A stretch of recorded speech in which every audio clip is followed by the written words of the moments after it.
On est de retour donc pour un autre petit rappel, cette fois-ci sur la Seconde Guerre mondiale. On se resitue dans le temps, 1914-18, la Première Guerre mondiale. On l'avait appelée la Grande Guerre en fait. Elle va devenir Première Guerre mondiale justement en raison de la Seconde, finalement. Les années folles, la prospérité qui fait suite à cette guerre mondiale-là, la crise économique des années 30 et ce qui met fin à la crise économique, donc une deuxième guerre mondiale. Et je ne sais pas si vous vous en souvenez, mais je vous avais dit qu'il y avait un petit peu des cycles qui se répétaient. Donc, guerre mondiale, prospérité, crise. Guerre mondiale, il y aura une prospérité et un ralentissement économique aussi par la suite. Donc, en gros, par rapport à cette guerre-là, bien, c'est sûr que ça pourrait être long parce qu'il y a beaucoup de choses à dire, mais c'est un résumé que je fais. Donc, c'est pas un cours sur la Deuxième Guerre mondiale au complet, c'est un résumé. Euh, et finalement, ben, c'est quoi cette guerre-là, les grandes lignes? La participation du Canada dans cette guerre-là.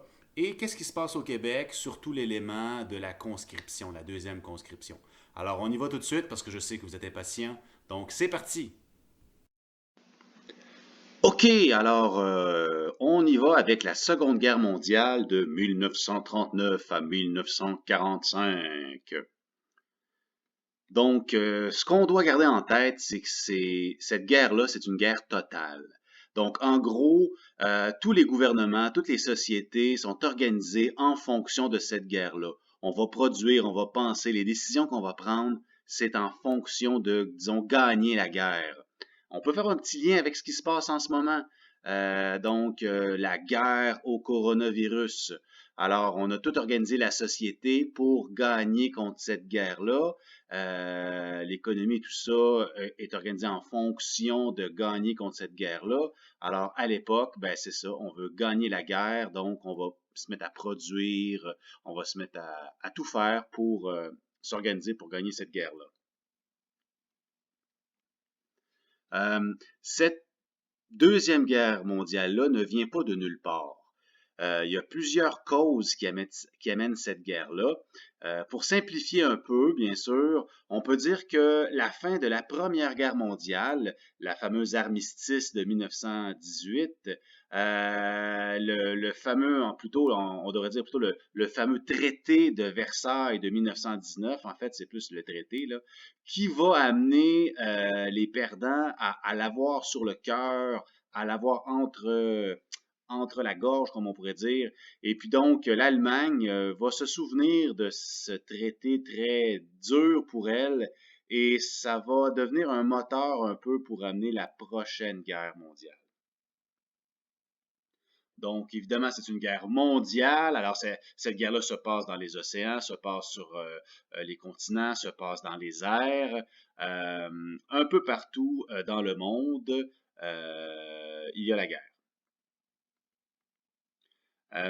C'est pas simplement une guerre pour des territoires, contrairement peut-être à la Première Guerre mondiale.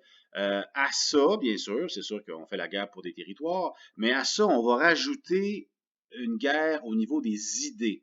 Donc, c'est des pays qui sont des démocraties contre des pays qui sont des dictatures.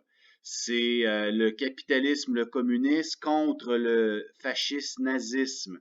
Alors, c'est aussi une guerre de façon, dans la façon de voir le monde. Fait que ça, c'est différent peut-être de la Première Guerre mondiale.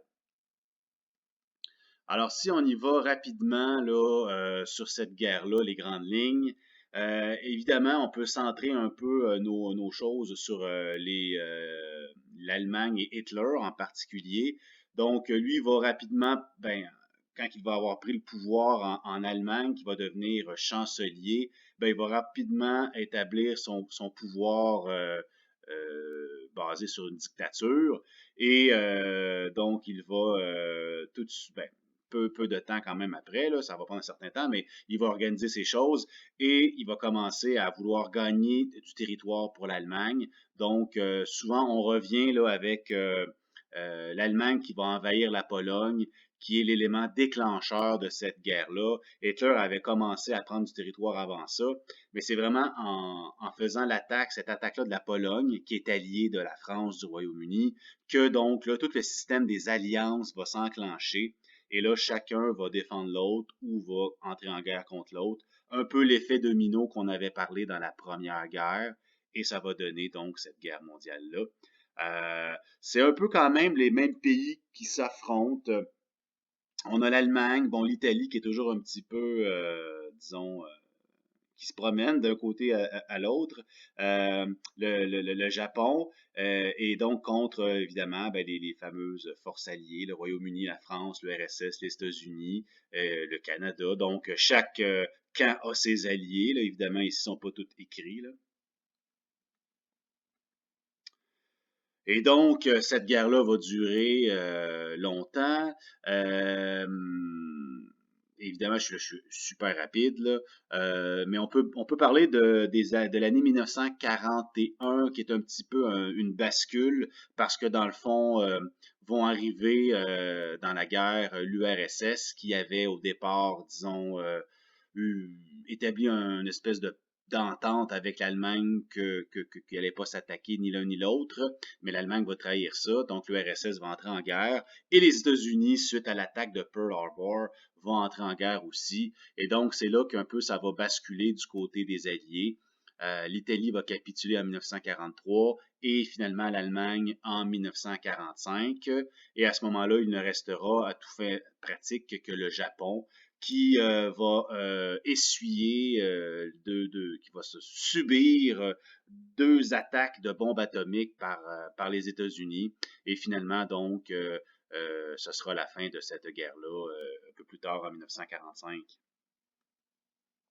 Alors ici, c'est des petites publicités de l'époque. Quand je vous dis que c'est une guerre totale où tout est organisé pour la guerre, ben, on parle de recyclage, on parle de publicité, un petit peu de propagande, en guillemets, là. Alors, au niveau du Canada et de sa participation, ben, je vous dirais que c'est très semblable avec ce qu'on avait dit sur la Première Guerre mondiale, mais on va encore plus loin.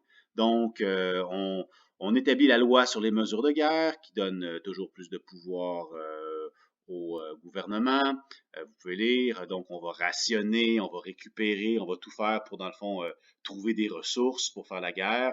Et encore une fois, les femmes vont jouer un rôle important en remplaçant les hommes dans les usines. Euh, on les voit ici en train de travailler dans des usines de munitions. On va transformer les usines pour la guerre. Donc, l'économie qui était en difficulté pendant les années 30 est alors relancée. Et là, on produit pour la guerre et le chômage n'existera à toute fin plus, presque plus. Et donc, ça mettra fin à cette fameuse crise économique. L'autre élément, disons, là, important, si on fait un petit rappel, ben, c'est la fameuse crise de la conscription.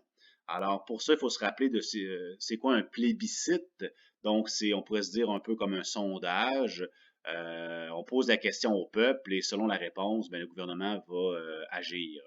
Alors, la conscription, je vous rappelle aussi c'est quoi. L'enrôlement obligatoire, donc l'enrôlement dans l'armée obligatoire pour les hommes correspondant à certaines caractéristiques.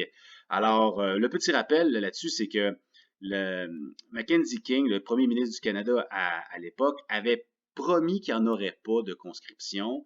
C'était un libéral au Canada. Au Québec, il y avait aussi un libéral qui va subir un peu les contre-coups de ça.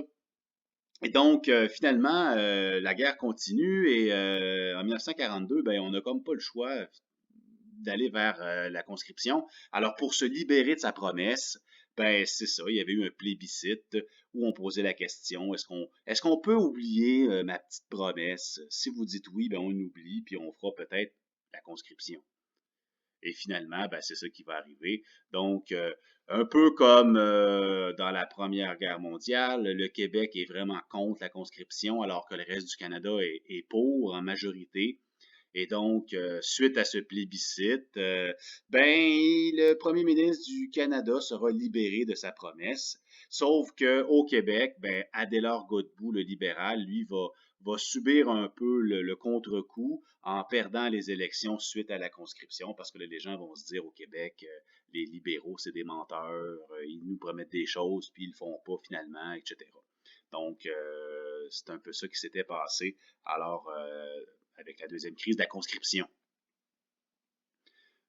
Voilà. Alors, en gros, donc, cette guerre mondiale-là fut terrible. J'ai passé sous silence toute la question de l'Holocauste, toute la question des camps nazis, etc. Là.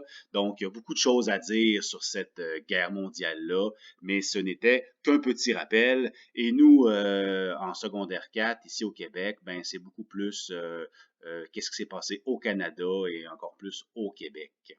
Alors voilà, de retour en studio. Et c'est ce qui met fin à un autre petit rappel, cette fois-ci sur la Seconde Guerre mondiale. Moi, je vous dis à la prochaine. Puis, bien évidemment, on lâche pas. Ça va bien aller. Allez, salut, bye bye. Et voilà. Et voilà. Et voilà. Et voilà. Hein, c'est simple.